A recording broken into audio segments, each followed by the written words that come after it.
Saat ini saya sedang berada di kampus 1, gedung E, ruang 009.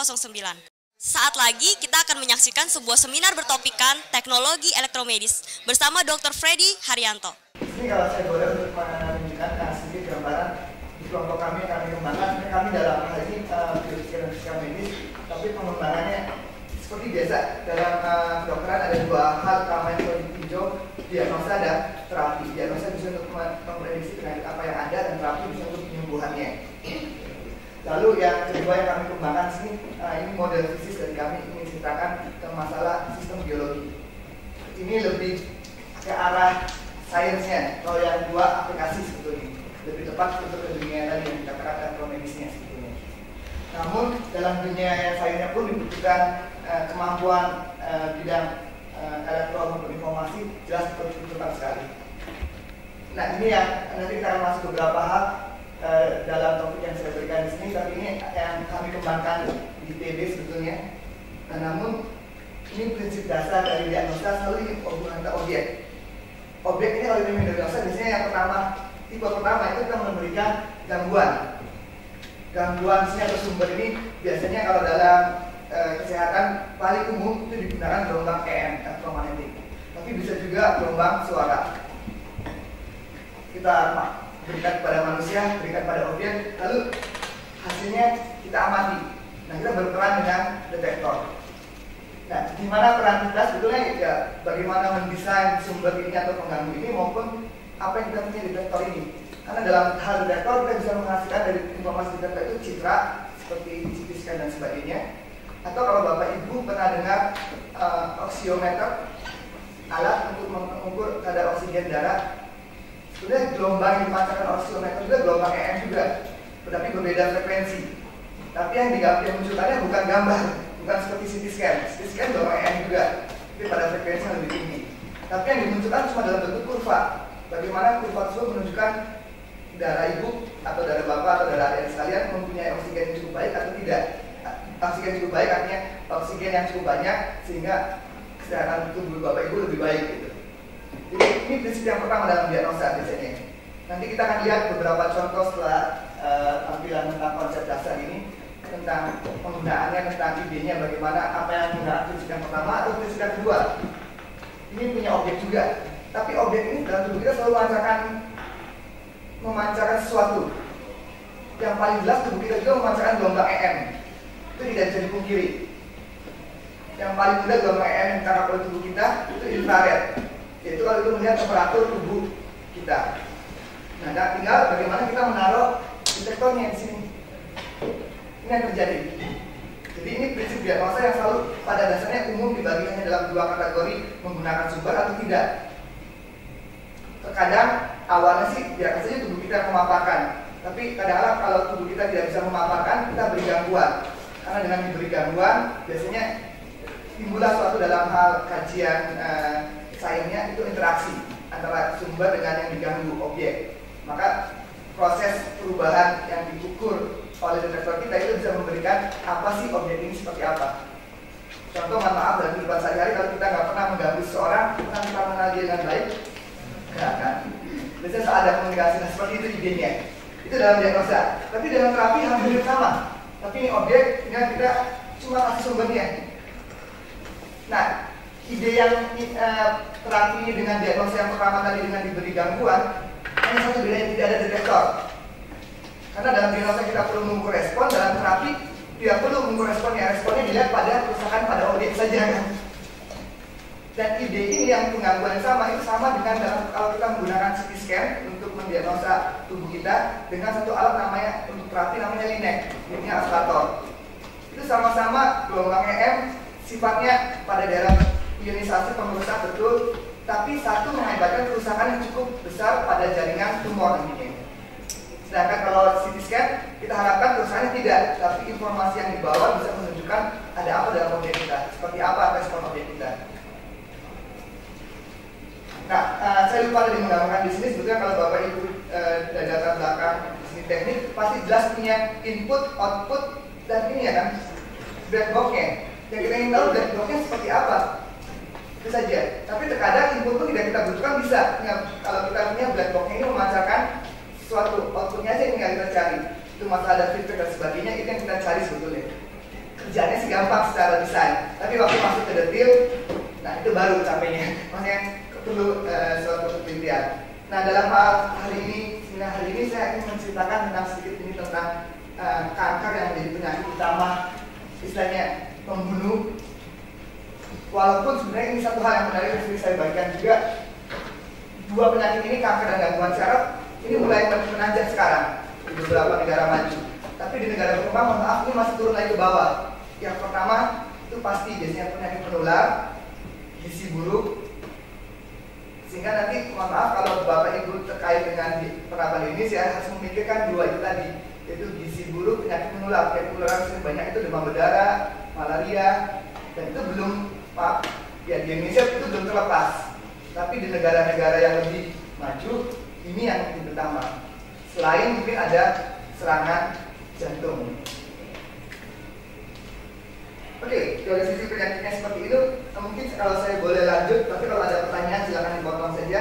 Saya ingin ini beberapa bahasan yang akan kita ceritakan. Garis besar ada tentang nanti namanya fisika radiologi. Judulnya ada kata-kata fisikanya, memang anak saya latar belakang fisika, jadi agak sedikit terlalu menonjolkan fisikanya, tapi ini kita akan bicara tentang pengembangan di radiologi seperti apa. Lalu ini ada satu alat EEG yang Bapak Ibu bisa tahu itu untuk memonitor gelombang otak. Nah, gelombang otak itu otak manusia tidak perlu diganggu, karena otak manusia juga memancarkan namanya gelombang otak. Lalu satu lagi penerapan medan listrik. Ini kaitannya ada dua sisi juga, baik untuk terapi maupun untuk diagnosa. Sebetulnya kami bersama dengan satu pihak yang mengembangkan alat yang sedang akan digunakan diimplementasikan kedokteran, tapi masih menjadi suatu alat yang artinya debatable, artinya perlu pengembangan kliniknya yang benar. Oleh karena itu kami dari tim ITB membantu usaha tersebut. Usaha tersebut ada di Tangerang, dan kita lihat nama orangnya. Lalu ya sudah ada yang Pak Wasito, betul Pak. Nanti yang terakhir saya lupa masukkan di sini, kemajuan sekarang saat ini kita sudah bicara tentang dunia Android kan. Itu saya rasa Bapak Ibu pasti mempunyai HP yang rata smartphone. Dalam smartphone, jenis smartphone yang lebih canggih itu sensor yang digunakan di situ cukup banyak. Sensor itu ada detektor. Apakah itu jadi dimanfaatkan untuk dalam bidang kesehatan? Itu berkembang banyak. Contoh pertama yang selalu muncul dalam Android itu adalah untuk mendeteksi detak jantung. Apakah itu benar atau tidak sih pertanyaannya? Nah, namun di sini saya akan kasih contoh untuk penggunaan tadi dari ide yang konvensional, lalu kita melihat ada peluang memanfaatkan sensor yang ada, kita itu menjadikan suatu alat yang setara dengan yang ada konvensional. Itu secara garis besar tentang topik yang akan saya bicarakan. Nah, lengkap ini dulu. Ya, ini hanya untuk menceritakan tentang bagian dalam fisika radiologi. Di kedokteran biasanya ada 3 bidang: radiodiagnostik, radioterapi. Kalau dalam departemen radiologi itu sebenarnya termasuknya dalam radiodiagnostik. Sedangkan kalau radioterapi itu masuknya dalam radioonkologi, karena berhubungan langsung dengan penyakit kanker contohnya. Sedangkan nuklir medicine sebenarnya ini terbagi 2 bidang juga, diagnosis dan terapi. Tapi 3 ini sebenarnya nuklir medicine dari namanya ini menggunakan inti atom yang bersifat radioaktif. Yang atas hanya bisa menggunakan radioaktif juga, tapi juga bisa menggunakan sinar X. Dalam hal diagnostik, ini sumber pengganggu, mungkin saya cepat saja di sininya. Lalu ini ada objek, lalu ada detektor. Yang nanti kalau dari sisi sainsnya, ini yang penting kita memahami bagaimana proses terjadi. Ya, saya membantu juga pengajaran di Rumah Sakit Hasan Sadikin untuk dokter spesialis radiologi menceritakan tentang bagaimana bahwa sumber pengganggu ini mengganggu objek sehingga kita melihat responnya yang terjadi. Nanti kita lihat mengapa pentingnya ini, dan ini hari ini buat kuliah, jadi kita hanya melihat langsung dasarnya, dan itu kata kuncinya bahwa proses interaksi ini penting sekali. Dan dalam hal pencitraan atau animasi pernah dengar bahwa dalam penggunaan dengan ionisasi konsep dasar segala sesuatunya hanya satu kata, yaitu atenuasi. Dan rasanya di sini semua Bapak Ibu dari departemen elektro pasti mendengar kata atenuasi gampang, selalu digunakan gitu. Suatu penyerapan. Nah, kalau saya boleh lanjut, sehingga kalau dari sisi pengganggu ini ada beberapa sumbernya apa, biasanya gelombang EM, Dan yang kita bahas hari ini cuma dua yang saya warna merahkan, yaitu tabung statis ataupun radioaktif. Itu seharusnya sudah digunakan dalam diagnosa. Nanti dengan menggunakan dua hal yang warna merah tersebut memiliki dua keuntungan yang berbeda. Hari ini kita bisa tentang gelombang radio, NRI atau nuclear magnetic resonance imaging, ataupun yang piezoelektrik, yaitu dari gelombang suara. Nah, permasalahan dalam benda mati tidak ada masalah. Kita hanya bicara tentang bentuk dan komponen materialnya apa. Namun kalau kita lihat nanti ini dalam benda hidup, selain bentuk dan geometri dan komponen yang disediakan dalam bidang kedokteran disebut anatomi, tapi ada satu lagi, bagaimana dengan ini, fungsional dan metabolismenya. Nah, sebagai contoh, sebagai contoh, ini tadi konsep interaksi. Jadi inti kalau Bapak Ibu ingin mempelajari atau adik-adik ingin mempelajari tentang pencitraan, idenya ini. Kurva ini kalau bisa dipahami. Dan itu pasti Bapak Ibu tahu bahwa energi semakin tinggi, daya tembus akan semakin tinggi. Energi yang diserap semakin kecil. Karena ini adalah koefisien atenuasi sebetulnya. Namun dari gambar ini yang penting perlu diingat juga, kalau energi direndah, apa yang terjadi? Memang semuanya naik kan? Tapi bukan masalah naiknya, tapi bagaimana perbedaannya? Karena dalam imaging yang penting itu kita bisa membedakan perbedaan antara tulang dengan otot, nilai atenuasinya akan semakin melebar. Begitu juga antara otot dengan lemak, selalu akan semakin membesar. Jadi idenya dalam diagnostik sebenarnya kalau kita bisa menggunakan energi rendah, itu lebih baik sebetulnya dari sisi image dan kualitas citra dengan nama kontras. Namun kalau energi rendah yang diserap semakin banyak karena yang tembus semakin sedikit, otomatis dari sisi pasien akan lebih berbahaya. Itu yang selalu kita bermain. Oke. Nah, namun dalam hal ini ingin saya tunjukkan dua buah gambar. Mohon maaf di sini ada yang hilang dan banyak kepotong, rasanya mungkin oke nggak apa-apa. Tapi kita ingin lihat ini sebenarnya ada gambar. Bapak Ibu di sini bisa lihat gambarnya bagaimana baiknya. Sekarang gambar di sana cuma buram dan tapi berwarna ya baiknya. Tapi berwarna ada satu seperti kalau kita lihat ada pengumpulan konsentrasi perubahan dari warna rekan biru, hijau, kuning ke merah. Biasanya merah menunjukkan konsentrasi tinggi. Ini adalah dua gambar citra dari objek yang sama, tapi diambil dengan dua alat yang berbeda. Tapi prinsip kerja tersebut sama dengan menggunakan gelombang EM yang bersifat ionisasi. Yaitu satu namanya CT scan, satu lagi namanya PET. PET walaupun namanya dari singkatannya CT itu komputer tomografi, sedangkan kalau PET itu singkatan dari positron emission tomografi. Walaupun ada kata-kata positron yang merupakan partikel, tapi bukan partikel yang mencitrakan. Ini ada proses namanya dalam fisika itu positron ketemu dengan elektron. Nah ini ceritanya menarik.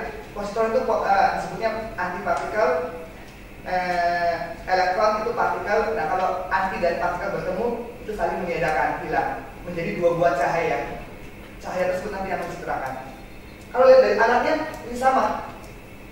Bisa nggak membedakan mana PET, mana CT kalau tidak ada tulisannya? Agak sulit. Tapi kalau saat dilihat detail seperti ini, baru kita lihat apa bedanya. Saya tidak mengatakan dulu. Ada yang mau menjawab apa bedanya dari dua gambar ini?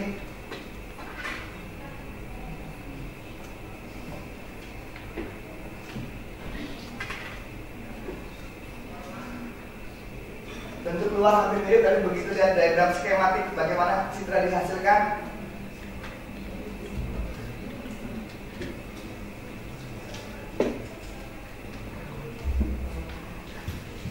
Oke, satu menit sudah berlalu. Ada, supaya jangan terlalu serius juga. Ada mau memberikan jawaban, silakan. Salah nggak disuruh? Hadiah ngapain? Apa kira-kira bedanya?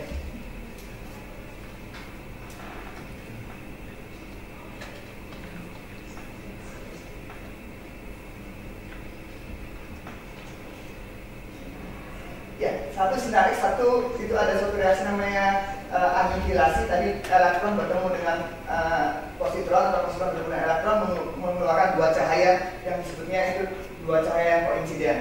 Ada yang ke kiri, ada yang ke kanan, ada yang ke atas, ada yang ke bawah. Ya, ini sumbernya dari luar, dari tabung setengah X. Sedangkan kalau ini sumbernya, ini dimasukkan dalam tubuh manusianya. Dan itu digunakan dalam industri medicine, dengan PET ini. Teknologi terbaru sebetulnya PET. Jakarta hanya Indonesia baru punya 4. Itu semua di Jakarta juga. Pak, Ya. tadi di proses PET itu ada satu yang dimasukkan ke dalam tubuh manusia. Sumbernya dimasukkan dalam Source-nya. Source-nya apa? Itu disuntik atau Diinjeksikan gitu Pak. Diinfus. itu seperti dibeli pewarna dulu. Nama seperti jam kontras, Pak. Tapi kontrasnya ini memancar radiasi. Tapi kan lewat darah. Lewat darah, Pak. Dan nanti kontrasnya PET-nya ini istilahnya positive emission tomography, jadwal reaksinya itu biasanya flow 18. Tapi flow 18 biasanya dilabel dengan Pak Chris bisa tahu bisa dengan zat-zat protein yang sesuai dengan tujuan kita bahwa zat radioaktif ini mau dibawa kemana. Kalau contoh ini dibawa ke kanker itu paling mudah ditaruh dengan glukosa. Jadi namanya fluor de glukosa. Mengapa fluornya zat radioaktif ditempelkan dengan glukosa? Itu pengetahuan dari orang kimia dan orang biologi, fisika dan narkotika. Ini tutup mata saya. Karena kita memahami bahwa kanker itu pasti lebih sukai glukosa. Kenapa kanker memilih glukosa? Karena dalam kanker dia sangat beda dengan sel sehat yang selalu membelah. Sehingga maka dipilih dengan glukosa supaya kalau ini ada zat yang punya glukosa, maka dia lebih mudah diserap ke kanker dibandingkan sel yang lain. Tapi yang mencitrakan tetap adalah radioaktif. Tapi tadi kalau ini radioaktif masuk dalam tubuh kita aja percuma, nggak bisa terakumulasi suatu sel ke suatu organ tertentu. Nah, pemilihan organ tertentu yang mana itu bicara dengan orang farmasi, orang biologi yang mengetahui protein apa yang dibutuhkan. Jangan sampai salah kita ingin mencitrakan otak, jadi larinya semua ke lambung. Ya, nanti gambarnya dikacau istilahnya. Kenapa bisa diarahkan ke otak saja atau Tadi ada labeling, ada labelnya? farmanya, zat farmakonya Pak. Jadi ada reseptornya. Ya betul, itu dirancang Pak. Beda-beda. Beda-beda. Sehingga PET kan sebenarnya bisa untuk analisa seluruh tubuh, betul, Jadi boleh. kalau kita nggak tahu apa-apa, mana deteksinya dan seterusnya. Biasanya Seluruh tubuh nggak bisa dibuat per slice Prosesnya. prosesnya. Jadi ini sebenarnya scan-nya, kalau gambar yang ini tadi Pak, scan-nya seluruh tubuh sebetulnya. Bisa dimasukkan dalam seperti ini seluruh tubuh, sehingga kita mau prosesnya yang mana itu yang diambil daerah potongannya. Tapi tadi kalau ide kita tadi, kalau ingin mengetahui kanker ya kita dari tempat pakai glukosa, itu yang umum FDG. Nama zatnya Pak, FDG, F-nya itu dari fluor, deoglukosa, DG-nya. Tapi nanti kalau untuk arti kajian yang lain mungkin zat proteinnya atau zat farmasinya sesuatu yang beda gitu. Sisikan. Nah, namun terkait dengan tadi, kalau dilihat dari sumber itu menggunakan tabung AIS ini menggunakan radiofarmakas atau farmakologi. Sebetulnya dari sisi energi cahayanya, yang atas energinya rendah, yang bawah energinya tinggi. Tadi gambar yang pernah kita ceritakan, semakin tinggi energi, kontras semakin jelek. Ya, inilah kabur gambarnya.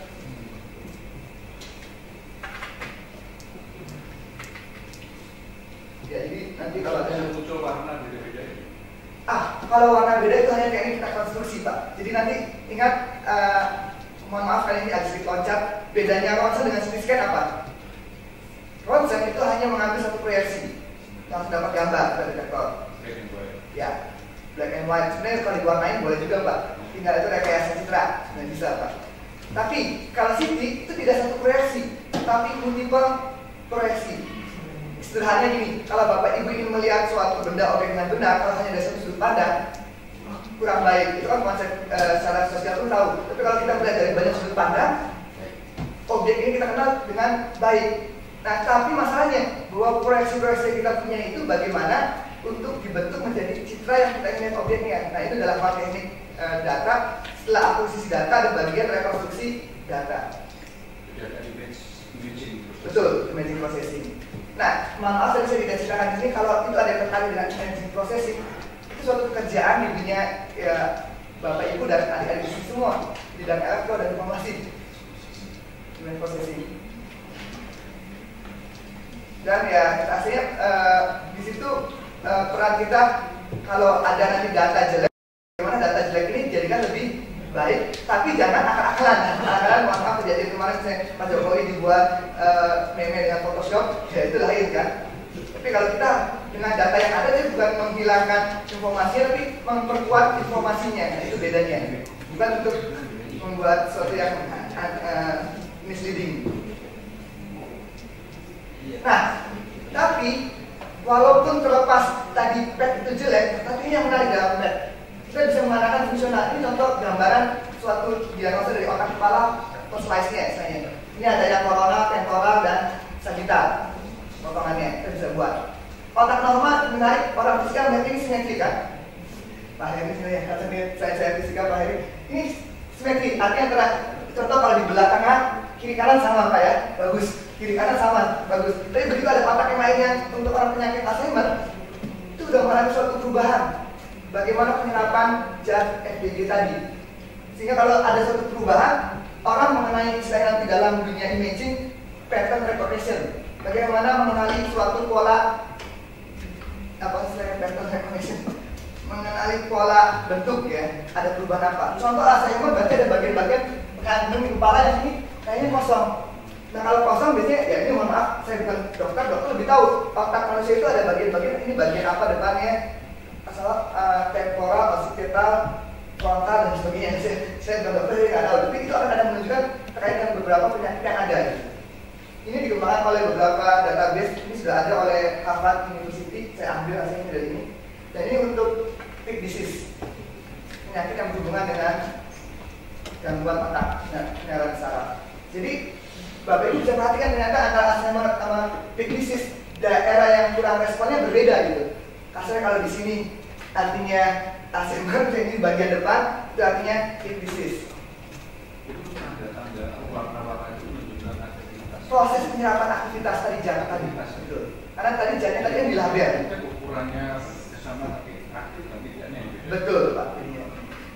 Nah, tadi sebenarnya ada saran apakah contoh kalau luas ini semakin luas atau luas ini semakin kecil, apakah itu meningkatkan kadar penyakitnya? Itu belum tahu, itu kajian lagi biasanya. Nah dalam imaging, kalau ada terkait dengan imaging, pattern recognition melihat apakah volume itu mempengaruhi, silakan. Ini masih terbuka. Tapi setidaknya dengan citra yang diambil dengan PET, kita bisa melihat gangguan pada kepala. Oleh karena itu, mengapa PET ini dikatakan sebagai masa depan juga gitu sebetulnya. Ya, namun terakhir sebetulnya untuk yang fungsional ini, jadi ini gambaran umum pada sebenarnya sudah cukup define artinya baik dengan CT scan maupun MRI. Tapi sebenarnya ke depan pengen lihat kalau hormon itu mikir otaknya isi apa sih?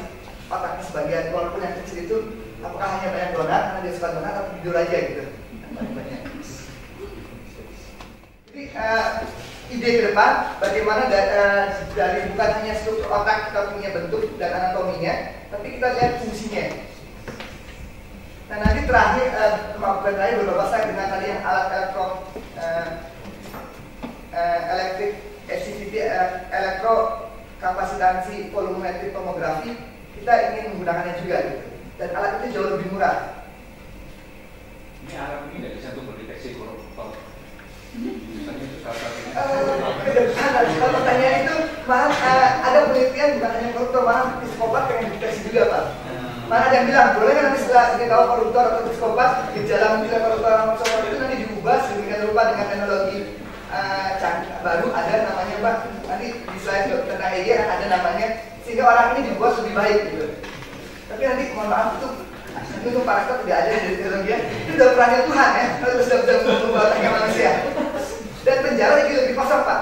Daripada kita ngasih makan ke narapidana perlu banyak uang, lebih baik untuk otaknya dicuci aja Pak. Format ulang kayak komputer.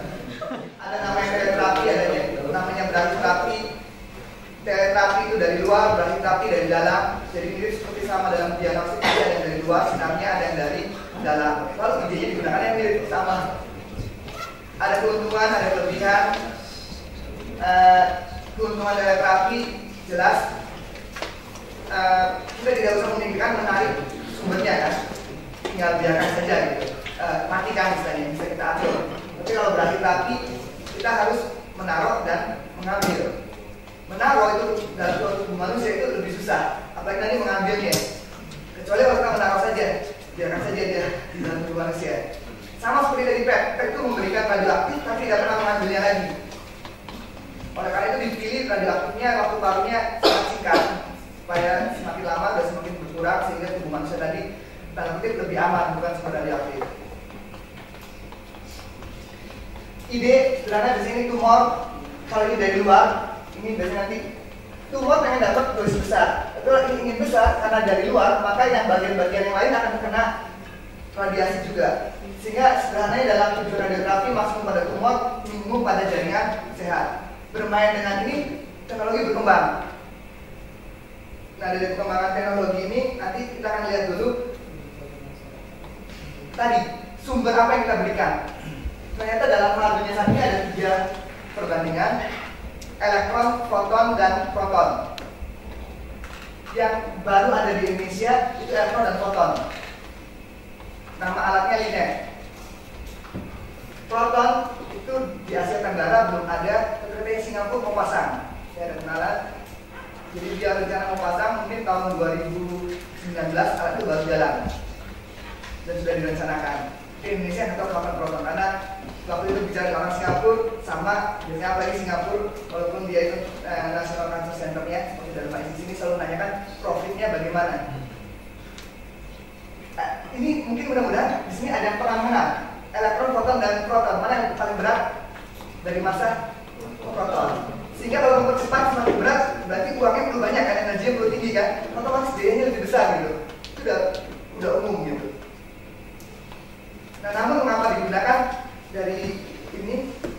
Ya, sebenarnya ini sederhana, ini gampang diingat, dan ini gambar animasi. Alpha atau proton di pada daerah sini sebenarnya susah sekali ditahan, artinya gampang sekali ditahan, susah sekali menembus. Namun kalau dari pengertian ini, kadang-kadang kita tidak bisa membedakan kita pilih yang mana. Tapi kalau saat kita punya kurva yang dalam, maaf langsung aja ke kurva ini hanya yang pernah ambil radiologi bisa mengenal kurva ini sebenarnya. 3 jenis partikel tadi itu memiliki suatu kurva memberikan energi kepada tubuh itu seperti ini. Artinya yang pertama untuk elektron paling banyak memberikan energi pada bagian depan. Foton itu ada maksimum dulu, yang biru ini, lalu setelah itu terus. Dan ini biasanya sebenarnya turunnya seperti eksponensial, sampai kapanpun masih ada juga, walaupun kecil. Tapi kalau proton itu hanya pada ujung jalan. Sehingga ini dari gambar ini saja kita bisa memprediksikan kalau kanker kulit lebih baik pakai apa? Ya, kanker kulit itu di permukaan kulit. Elektron. Karena hanya menembus permukaan kulitnya, daging atau tulang tidak akan kena. Tapi kalau kanker prostat ada di dalam ini, proton lebih baik karena bagian depan kecil, bagian yang tepat ada tumornya besar, setelah itu belakang tidak kena. Tapi tadi itu harganya mahal, makanya yang moderat yang selalu digunakan adalah yang proton. Nah, ini ada satu gambar saja yang saya bawa dari kerjaan rekan ini, kanker di otak. Kalau Bapak Ibu lihat, ini di daerah sekitar belakang otak mata, saya dekat-dekat di sini tumornya. Kalau dengan menggunakan foton, itu semua daerah di belakang otak akan kena. Ini warna biru masih di sini, ini warna biru masih di sini, sebaran dosisnya. Tapi dengan proton itu hanya bagian yang terkena saja. Ya, untuk foton satu terapi di Indonesia saja sekitar 30 juta untuk foton. Kalau dengan proton itu bisa sampai 300 jutaan. Sekali treatment mungkin ada beberapa kali tindakan. Juga dalam serial penggunaan seminggu atau 2 minggu. Ini ada beberapa gambar.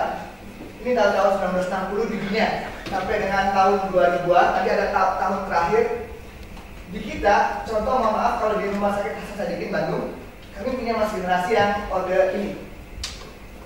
Minatnya. Bayangkan berapa puluh tahun yang ke belakang. Di RCM sudah menggunakan teknologi ini, hati-hati. Bedanya yang ini ke sana, sebetulnya ini masalah di sini sebetulnya. Kalau di sini kalau masih cuma kayak pakai bentuk blok, ini kayak main apa seperti foto, ini dikecilin, tapi tidak dibentuk macam-macam. Kalau dari ini sebenarnya lebih baik dibikin kayak macam Lego, kompensator istilahnya, blok. Tapi jelas kalau untuk setiap orang berbeda, setelah dibangun atau setelah dibuat, ini harus dihasilkan lagi, di Lego lagi. Ini teknologi terbaru dengan lift. Lift artinya ini tiap ini bisa berjalan masing-masing, bentuknya bisa tergantung kesukaan kita. Tapi bukan kesukaan kita, tergantung dari objek yang ingin disinari. Biasanya objek apa? Ini objek dari tumornya. Nah, dalam teknologi yang terbaru, selain menggunakan lift, ada teknologi ini, inversing. Nanti kita lihat inversing itu apa. Nah, ini yang terbaru, tambahan guiding dari image guiding. Kalau ini key-nya inverse. Inverse nanti dalam modeling, Bapak Ibu pernah dengar ada forward modeling, ada inverse modeling. Dan dalam hal modeling kan ini kalau yang paling baik ya. Makanya sini sudah digunakan. Tapi di sini tambahan dengan katakan IG lagi, ini image guiding. Bapak Ibu kalau menghindari contoh untuk tumor paru-paru atau kanker paru-paru. Paru-paru itu tidak bisa dibuat diam kan? Karena untuk bernafas. Apalagi kalau melakukannya dengan jantung. Paru-paru bernafas bisa tahan nafas dulu, kalau jantung untuk berhenti nggak bisa. Tapi karena letak posisi dari jantung kalau berubah, maka tumor itu naik turun dan jantungnya. Kalau Bapak sinari, ini posisinya salah. Yang terkena kan sehat. Yang rusak sehat. Nah ini makanya di-guiding oleh image-nya. Nah yang terbaru, yang berkembang ini di Jakarta baru ada satu rumah sakit, rasanya yang di Semanggi, MRCC, Siloam. Dan ini teknologi yang terbaru sekarang ini. Jadi menariknya bedanya nanti dengan apa? Di sini penyinarannya akan selalu terus-menerus berputar. Oke. Nah, ini yang tadi yang terkait dengan pertama inversing. Konvensional kita hanya menyinari dengan suatu bentuk fluence yang sama, intensitasnya polanya sama. Maka didapat inilah dosisnya, bahwa ini sekian antara tumor dengan organ antara resiko organ dengan tumor sama besar. Percuma kan? Kita bagaimana untuk meminimalisir di sini. Tapi dengan inversing sebaliknya, kalau kita pengen harapnya hasilnya seperti ini dengan 3 buah sinar ini, maka bentuk profilnya seperti apa? Inversikan. Oh, untuk dari sisi ini bentuknya harus seperti ini, dari ini seperti ini. Dan pemrograman dan ide dalam komputasinya jelas itu cuma, ya maaf, bilang cuma tapi nanti perlu repot lagi. Istilahnya cuma optimasi. Optimasi kan itu bahasa yang umum dan sering digunakan di mana-mana. Jadi di sisi cara inversi bilang kita melakukan optimasi. Dan tadi untuk membentuk ininya, ini tadi kompensator itu seperti membentuk blok, sehingga nanti kalau dibentuk blok seperti ini, kayak gedung tinggi, gedung pendek, maka fluensnya akan seperti ini cahaya yang kita punya di sini. Tapi kalau dengan bantuan ini, bentuk yang sama, kita bisa buat dengan lift. Tapi disusun seperti kayak, maka yang ini karena ini dibuka terus, ada terus, maka yang tengah-tengah ini akan lebih tinggi, cahaya lebih putih. Nah, mengarrange ini sendiri ini suatu kerjaan juga. Oleh karena itu dalam dunia industri kesehatan, nah ini tadi yang dijelaskan Pak Rektor juga adalah banyak monopoli dan banyak saling mengunci teknologinya, karena teknologi ini membutuhkan suatu alat ini membutuhkan teknologi yang tinggi, tapi dijualnya lakunya cuma sedikit karena yang beli tidak umum dan semua, otomatis dia harus melindunginya gitu. Artinya melindunginya, Bapak Ibu beli suatu komponen ini alat, linek katakan, lalu membuat alat untuk menjalankannya, itu harus dari dia juga. Peralatan yang dibeli oleh mereka juga, nah itu yang kita inginkan.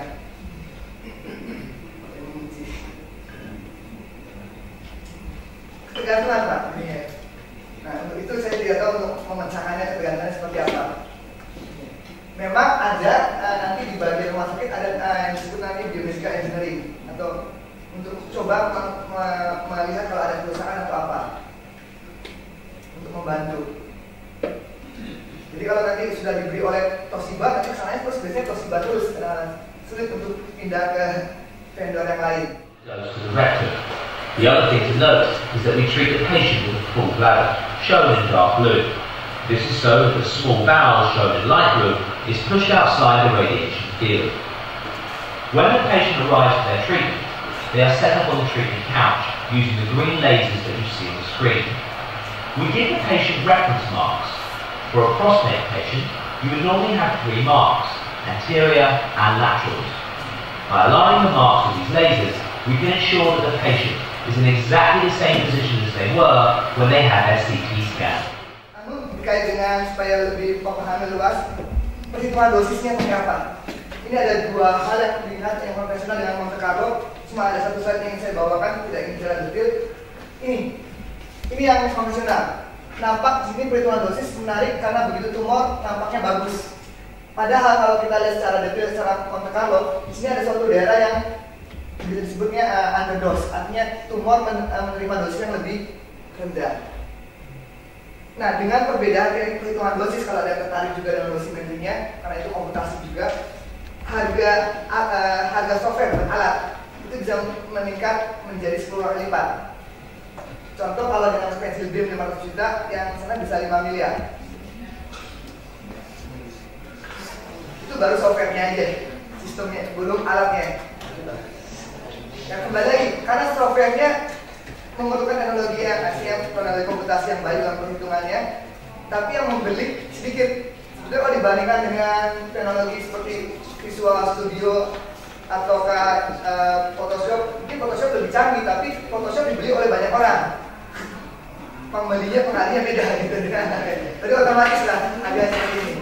Mohon maaf kami beritahu yang bisa sedikit, kami punya linek. Lineknya hanya untuk 2 dimensi, dan 2 dimensi pun datanya tidak data dari CT scan tapi dari data film. Nah, itu sedikit ketinggalan cukup jauh gitu. Sehingga saat saya pernah bertemu dengan kolega, kita menggunakan suatu namanya perhitungan dosisnya, katakan A itu teknologinya 70 tahun yang lalu, cuma tahun 70-an, tahun 80-an. Padahal teknologi sekarang sudah banyak berkembang. Itu yang jelas dengan teknologi yang baru dan teknologi yang dulu itu berbedanya apa? Akurasi. Kalau akurasi berarti berhubungan dengan proses tingkat kesembuhan. Itu saja yang perlu diingat.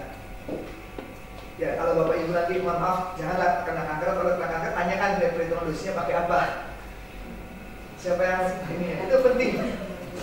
Yang tahu di Indonesia susah bertanya ke bagian ininya ya. Tapi kalau di luar negeri itu biasanya presiden kalau ini kita dihitung dengan teknologi ini hitungannya. Pasti kita tahu bahwa itu presidennya lebih tinggi dibanding yang lain. Ya, tapi memang kembali kalau sisi masalah keuangannya ada harga dan ada barang gitu. Nah, kalau boleh lanjut, sekarang ini pengembangan yang terbaru bukan hanya ke masalah terapi tapi masalah diagnosa tentang tadi EEG. EEG ini sebetulnya adalah gelombang otak. Idenya kita nggak perlu memberi gangguan, kita hanya mengukur apa yang dipancarkan oleh objek. Dalam hal ini oleh bagian otak. Karena kalau bagian lain sebutnya kalau untuk jantung EKG, atau kardiologi atau kardiogram. Kalau untuk otot itu ada MEG, M-nya mio. Dan dalam mio kalau di sini tertarik bukan untuk dunia kesehatan tapi untuk konsul game. Itu Windows sudah mengembangkan kan? Dengan taruh di sini alatnya itu membaca gerak otot, Anda tahu ini tangan Anda muter ke kanan atau ke atas atau ke bawah gitu. Nah itu yang dideteksi gelombang otaknya. Nah dalam hal ini alatnya seperti apa? Inilah dipasangnya. Tembaga seperti apa yang baik? Karena tembaga tembakan ke kulit, ada keringat, mudah sekali teriritasi dan sebagainya. Ya, lalu hasilnya apa dari detektor tadi yang dicek? Cuma ini seperti gelombang. Ya. Tapi gelombang ini bisa kita sudah difilter, dibagi dalam beberapa frekuensi yang berbeda. Dan orang sudah membuat definisi kalau untuk occipital atau frontal ini frekuensinya. Tapi pada daerah tidur ini. Tapi setiap gelombang otak akan selalu ada frekuensi ini semuanya. Ini kan sudah difilter. Awalnya ya semua spektrum. Nah, namun orang berencana membuat ini dibuat dari data tadi dibuat pola distribusi gelombang otaknya. Tapi di sana belum menunjukkan itu adalah bentuk otaknya, bukan. Tapi itu hanya bentuk sebaran distribusi gelombang otak. Nah, ini contoh satu dari data, ini pembacaan mendefinisikan mana orang normal dan mana orang epilepsi. Itu bisa dideteksi bahwa dalam epilepsi biasanya gelombang otaknya ada bentuk-bentuk spike, walaupun gangguannya belum muncul. Bisa sebagai diagnosa awal dibilangnya. Kami juga beli juga alat itu dan sistemnya, dan harganya nggak terlalu mahal ya, nggak terlalu mahal. Kalau beli langsung tanpa lelang 25 juta, 30 juta lah, karena itu dolar, $2.500. Tapi penggunanya menarik. Itu bisa melihat, memonitor pola gelombang otak kita, tapi bukan tujuannya itu saja sebetulnya. Kalau kita bisa memetakan pola otak kita, gelombang otak kita, maka dengan menggunakan gelombang otak kita bisa mengatur semuanya kan. Jadi dengan alat ini dipasang, maka itu sebagai sensor, nanti sensor tersebut untuk membuat interface dengan mesin supaya mesin itu bergerak. Apakah itu mobil bergerak maju, mundur, kiri, kanan. Dengan hanya menggerakkan, karena begitu kita gerakan mata kiri, mata kanan, sinyal gelombang otak akan berubah.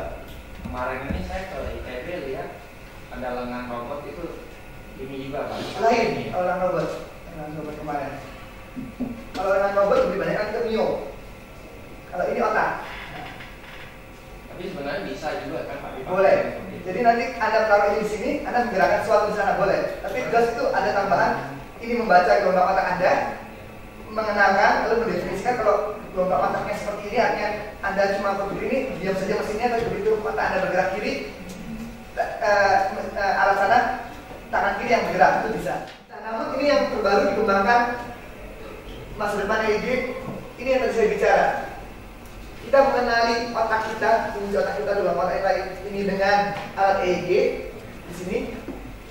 Ini ditransferkan dengan bantuan komputer jelas, dengan internet dan sebagainya, data tersebut. Nah itu data siaran. Ya tapi ceritanya masih akan panjang, perlu improvisasi, perlu ide, perlu curiosity. Silakan. Di sini rasanya banyak yang muda-muda ya. Kenapa adik-adik semua sekalian ya tadi diagnosa ini untuk terapi. Oke, nanti kita lihat mulai dari diagnosa dulu. Tapi sebelum ke diagnosa ini, alat ini sebenarnya ide dasarnya apa? Beliau bekerjasama dengan NASA awalnya untuk menentukan biasanya dalam suatu tabung hidrogen bagaimana mengenali ada udara. Karena kalau dalam tabung hidrogen ada udara itu cukup berbahaya. Sehingga kalau sebagai bahan bakar roket. Nah, tapi masalahnya dengan teknologi apa kita mengenali situ ada udara atau tidak? Ada bubble tadi. Dengan teknologi CT scan atau dengan terlangsung nggak akan pernah bisa karena antara udara dengan hidrogen itu densitasnya sama, atenuasi penerapannya sama lewat. Dengan ultrasound apalagi karena itu udara biasanya. Ultrasound itu gelombang suara kalau ada udara jadi masalah. Kalau Bapak Ibu tahu kan mengapa kalau mungkin ada yang belum, ibu mungkin udah sering kalau misalnya ada melihat adakan janin ginekologi itu menggunakan ultrasound tapi selalu dipasang dengan gel. Gel itu untuk menghilangkan udara. Karena kalau ada udara itu merusak citra, saya mengurangi intensitas dan sebagainya. Oleh karena itu, salah satu yang mana yang mungkin jadi gunakan teknologi ini, sensitivity ini. Dan untuk mendeteksi adanya gelombang partikel hidrogen itu berhasil. Nah, namun dari sini dibawa ide ini untuk kedokteran, selain untuk ke manusia. Nah, contoh ini helmnya tadi. Ini desain helm, lalu ini desain rodanya bentuknya segini, sini. Lalu kalau kita helmnya kita isi antara bagian ini ya udara, bagian tengah yang diisi dengan air dan udara memiliki produktivitas listrik yang berbeda, sehingga kalau dari hasil simulasi mempunyai data seperti ini. Simulasi dilakukan dengan unit elemen method, tapi nanti eksperimen menghasilkan ada satu penggumpalan di sini, suatu yang menunjukkan perbedaan. Tapi memang dari sisi geometri ini tidak layak sama kan. Tapi setidaknya secara visual menunjukkan ada suatu objek yang lain bisa. Gitu.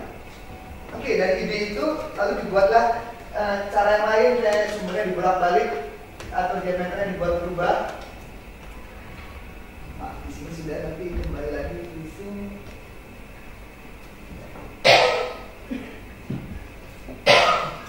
Ya.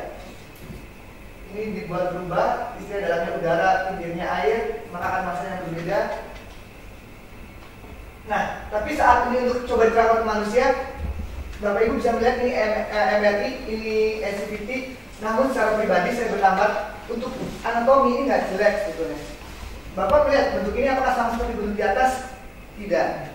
Tapi untuk mencirikan ada atau tidaknya mungkin masih bisa. Tapi untuk apa? Untuk melihat struktur mohon maaf, sebetulnya SCVT kurang baik, atau secara spasial ruang ya di sini patah-patah kan, karena ukuran pixelnya cukup besar dibandingkan yang ini begitu smooth halus.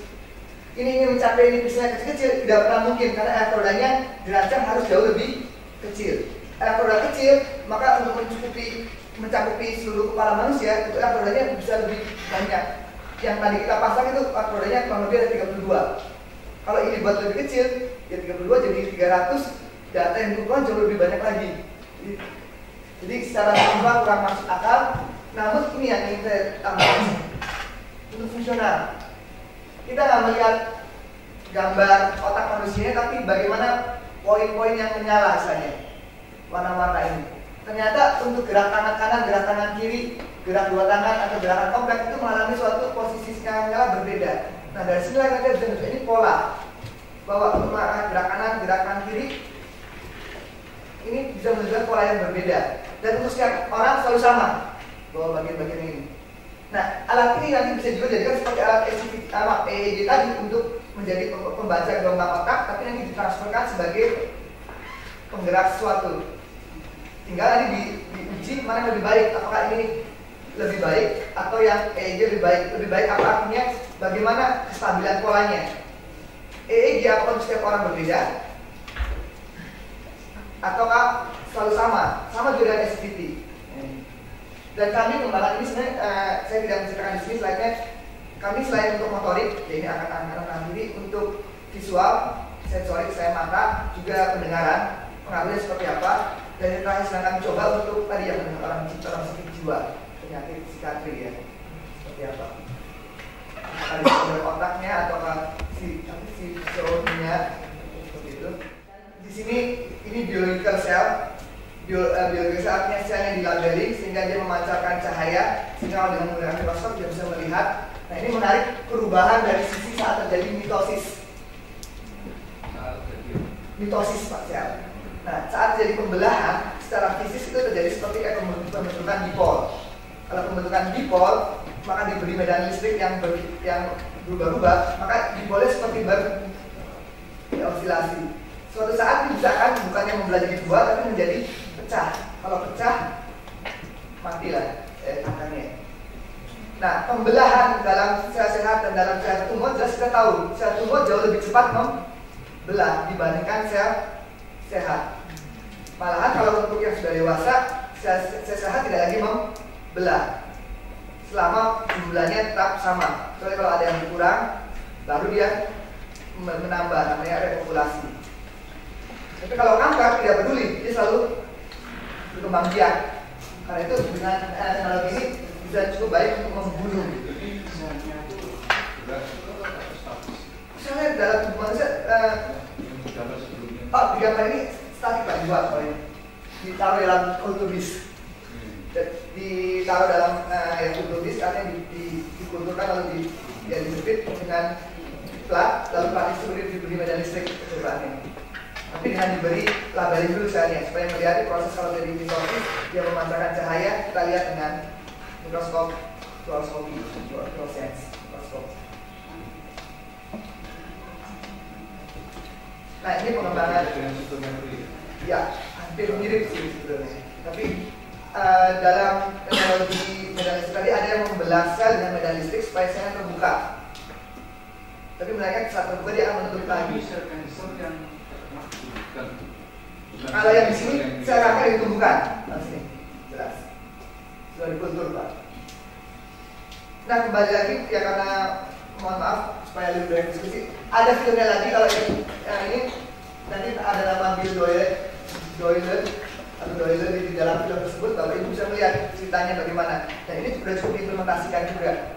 Sebetulnya di Amerika Food Drug Agency-nya sudah menyetujui FDA-nya. Ya, tapi di Indonesia Pak Wasko masih banyak menemukan ya halangan perlu penjelasan lebih lanjut.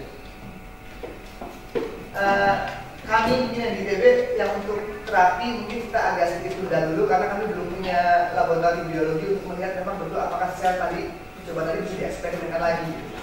Kalau saat terjadi mitosis memang pecah saat diberi medan listrik. Yang merah dan yang kuning itu penyakitnya obstruktif disease dan restrictive disease. Apa itu obstructive dan restrictive disease? Ini gambarnya. Kalau obstructive disease itu permasalahannya bukan di mesinnya, bukan di paru-parunya, tapi di bagian itunya apa? Saluran-salurannya. Sedangkan pada bagian restriktif itu hanya yang bermasalah di bagian paru-parunya, salurannya baik. Nah itu yang terjadi. Jadi dengan alat tadi sebetulnya idenya ya tadi cuma bisa menghasilkan gambar ini, menduga bahwa ini ada kelainan destruktif, obstruktif ataukah normal. Ini memberikan indikasi dini. Jadi kalau orang langsung mengalami sesuatu ini langsung bisa dituang. Tolong jangan selanjut. Dan kalau ini dilakukan dengan mudah, dengan ada teknologi yang sudah ada di tangan kita, itu membantu sekali pasien untuk melakukan deteksi dini. Untuk gangguan penyakit ini. Nah, idenya apa? Lalu orang pikir yang paling mudah menggunakan ini, smartphone kan? Memang dipilih ini iPhone. Nah, iPhone sebenarnya harganya paling mahal, bukan apa-apa sebenarnya. Walaupun harga mahal, memang dilengkapi oleh sensor yang cukup baik. Ya kalau saingannya dengan Samsung Galaxy S4 atau S5, ada harga, ada barang, ada pasti sensornya baik juga gitu. Galaxy Young atau Galaxy apa yang lebih murah, mohon maaf sensornya mungkin belum ada soalnya. Tapi kira-kira sensor apa yang digunakan di sini untuk mengukur volume udara? Suara. Tapi suara itu apa? Mikrofon. Mikrofon hanya bisa mengukur gelombang ini kan? Ya kan gelombang suara kayak ini kan? Ini waktu, sinyal, ini amplitudenya. Inilah yang terlihat dari gelombang kita kan, suara kita. Ya emang ini betul, kalau kita cuma menghembuskan suara. Pertanyaannya, bisa nggak kita mengubah ini menjadi ini? Ya bermain-main spektrum misalnya. Ternyata sudah ada tim yang membuat, makanya itu sudah ada di pasar, bukan Android, maksudnya di pasar iPhone. Apa namanya? iPhone marketnya. Aplikasi iOS aplikasi. Ini sudah bisa mengubah bentuk sinyal gelombang suara dikenali seperti demikian rupa supaya menjadi bentuk yang identik dengan ini. Dan ini caranya ya Bapak Ibu ini menggunakannya teknologinya. Nah tapi ya oke lah, nanti apa yang ada di kita ya kita bisa memahami. Tinggal tahu konvensional seperti apa, kita bisa merancang dengan Android seperti apa. Jadilah suatu sensor yang lebih baik gitu. Nah ini sedikit cerita maaf tentang kejadian di rumah sakit jiwa, karena kami mengambil data rumah sakit jiwa dengan alat CCTV tadi. Kami kan cerita sederhananya kami mengumpulkan data dengan alat tersebut tadi setiap pasien, pola gelombang otaknya seperti apa. Lalu dari pola gelombang otak yang kami mempunyai data diagnosa dari dokter. Di sini ada dokter atau tidak? Kalau dokter ada. Oke, kita dokter nggak apa-apa, dan mohon maaf ini kita buka aja. Ternyata saat kami bilang bahwa nanti kami akan berusaha mencari pola-pola seperti ini disejajarkan dengan diagnosa dari dokter yang ditegakkan oleh dokter psikiatri dokter seperti ini. Tapi ada satu tanggapan dari pihak dokter, kalau begitu ilmu kami akan diambil ya. Kami belajar ini capek 4 tahun spesialis. Nanti kalau enak ini bisa, apa kami akan ya, iya, nah yang itulah hati-hati kalau dari yang kami bilang Bapak Ibu dokter ya mohon maaf dok, kami bukan ingin menghilangkan kemampuan Bapak Ibu, tapi dengan nanti ada alat ini yang menjadi second opinion atau menjadi Bapak Ibu mengambil keputusan lebih lebih percaya diri. Tapi akhirnya ya karena kerjasama tadi mereka mau menerima ya boleh pasaran dipakai ilmunya mereka tadi, nah ini dari ilmunya mereka saya tidak bisa tidak. Tapi nanti kami akan kembangkan juga bahwa ilmunya mereka nanti ini melihat kalau seandainya nanti ini ada treatment awal orang A polanya seperti ini, lalu dia melakukan treatment dengan teknik tertentu atau dikasih obat tertentu, mereka minta diukur setelah diberi obat seperti ini kemajuannya setiap bulan seperti apa. Kalau ada pola gelombangnya berubah berarti treatment dia atau obat itu menunjukkan hasil yang baik. Nah, itu bisa juga kerjasama yang baik. Tapi memang pada umumnya saat bekerjasama dengan dokter itu ada suatu biasanya ya boleh katakan ketakutan bahwa ini semua akan menggantikan diagnosa dokter. Tapi mohon maaf, kita terbuka juga, kita tidak akan pernah menggantikan diagnosa dokter. Dokter tetap yang mengambil keputusan. Kami hanya memperkuat diagnosa dari dokter. Jadi kalau ada dari dokter di sini seperti itu. Tapi tadi sering ada orang seperti itu. Pernah ada rekan kami yang senior ingin membuat artificial intelligence untuk mengenal pola kanker pada data CT scan. Tapi kami membutuhkan informasi dari dokter dulu bahwa itulah kankernya. Itu pun sulit untuk kerjasamanya. Karena tadi ada ketakutan awal bahwa dokternya akan diambil. Ya, terakhir slide itu dan saya cuma mengucapkan terima kasih untuk sudah tidak ada lagi ya. Tapi kalau ini slide lain cuma bilang terima kasih untuk waktunya mendengarkan sharing dari saya. Kalau ada pertanyaan silakan Bapak Ibu atau adik-adik. Nuclear medicine ya. Itu kan pakai atom gitu Pak. Kan kalau atom kalau masuk dalam tubuh manusia kan itu bahaya banget ya. Itu resikonya seberapa besar Pak? Terus kalau misalnya terkena apa atomnya gitu, efek sampingnya apa aja? Kita yang mendeteksi kanker, pada ujung-ujungnya dia juga menghasilkan kanker. Nah, oleh karena itu kita harus bisa memperhitungkan masalah radioaktif seperti apa yang kita gunakan. Berarti pemilihannya tepat. Nah itu ada ilmunya sendiri. Pertama yang perlu dilihat waktu paru. Waktu paru itu adalah waktu yang dibutuhkan oleh radioaktif dari keadaan A menjadi setengah A. Nah, kalau waktu parunya cepat, maka pengaruh terhadap side effect pun akan semakin lebih singkat. Tapi kalau waktu parunya lama, maka ini paparan radiasi atau pengaruhnya jadi akan semakin lama. Maka kalau semakin lama, peluang terjadinya ya dibilangnya tadi mutasi gen itu semakin besar. Jadi sederhananya bahayanya apa mutasi gen? Tapi dengan tadi pemilihan yang tepat, energinya dibuat kecil, lalu waktu parunya singkat, itu diminimalisasi. Tapi itu ada, tetap ada.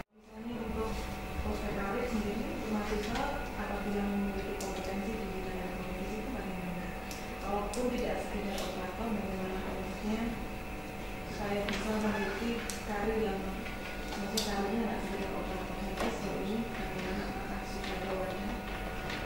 Dan yang kedua, ini kaitannya dengan otomatis kalau misalnya mau melakukan penelitian gitu kan, karena otomatis ini menyentuh manusia gitu ya, mungkin regulasi ini lebih tepat lagi dibanding bidang lain itu bagaimana Pak untuk mengatasinya atau ya untuk profesi ini. Nah dalam kalau kita bekerja di rumah sakit, ini mohon maaf kalau dari sisi medis atau nanti medical engineering itu belum didefinisikan selama ini di rumah sakit, di dunia pun jarang gitu, belum ada. Tapi sekelompok organisasi profesinya sudah sedang dibuat dan sedang ingin memaksa ke WHO untuk memasukkannya itu. Tapi yang untung ini kalau tadi berhubungan dengan radiologi, dengan radiasi, itu ada satu profesinya sudah diakui dan IAIA sudah memaksa. Namanya medical physicist. Walaupun namanya medical physicist juga berarti dari latar belakang fisika aja. Kalau ada anak-anak dari latar belakang elektrod tapi ingin menjadi medical physicist, itu ada proses pendidikannya, profesi maupun pendidikan lanjutnya. Itu bisa. Jadi memang terkait dengan profesi di medisnya di rumah sakitnya, biomedical engineering sedang digodok, tapi dari profesinya akan ada. Tadi yang saya beritahukan juga kemarin itu adalah memang terkait dengan profesi biomedical engineering ini secara definisi belum didefinisikan dengan baik. Sekian liputan hari ini, saya Amelia melaporkan dari Ukrida TV.